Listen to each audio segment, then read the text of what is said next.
I went to that village to preach. And I remember the church was packed with people, and I stood up to preach. And all of a sudden, before I could even start leading the service, the people started to cry in mass. I looked around at the congregation, and then I saw somebody shaking and somebody else running out of the church at the front door of the church and throwing themselves on the ground and rolling on the dirt, rolling back and forward on the dirt and repenting of their sins.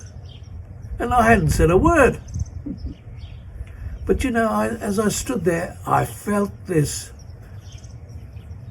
believe it or not, but it was a manifest presence.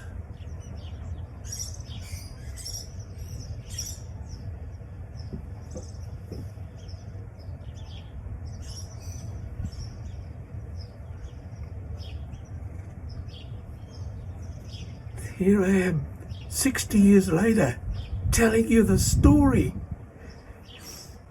And I could feel it. It was incredible.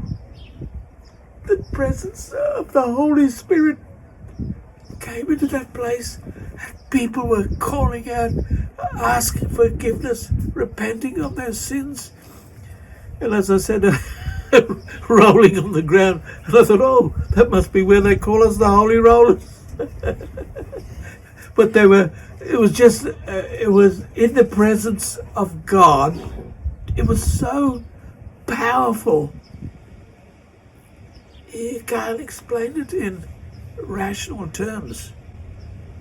I didn't even preach, and the people were, as I say, they were praying and singing out to God and calling out, God, forgive me, cleanse me, wash me, please save me, this sort of thing. And I just stood behind the homemade pulpit watching it all happen. And then I said, why were you staring at me after the end of the service, it went on for about 2 or 3 hours. At the end of it, I said, why were you staring at me? And they said, didn't you see? I said, no. I said, I felt the presence of God here. They said there was a huge angel standing right behind you. That was my first real encounter with a manifest presence of the Holy Spirit. I didn't go out of my way looking for it either. It just happened. And the presence was so real. And from there I saw the thing spread. And there was no problem then going into villages just to tell them about Jesus, and they all come to Christ. And from that, the Assemblies of God were formed and spread throughout Papua New Guinea. And is now the Pentecostal church in New Guinea is bigger than the mother church who sent us early missionaries to the field. And you can't take glory for it. Glory belongs to God. You alone are holy.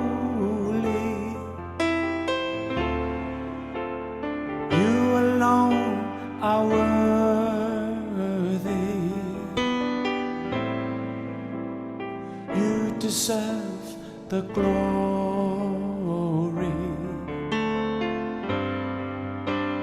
Jesus, you alone.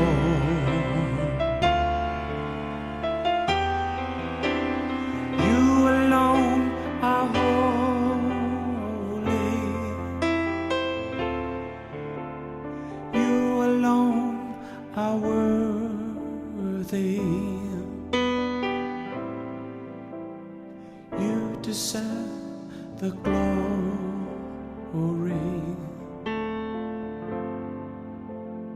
Jesus, you alone.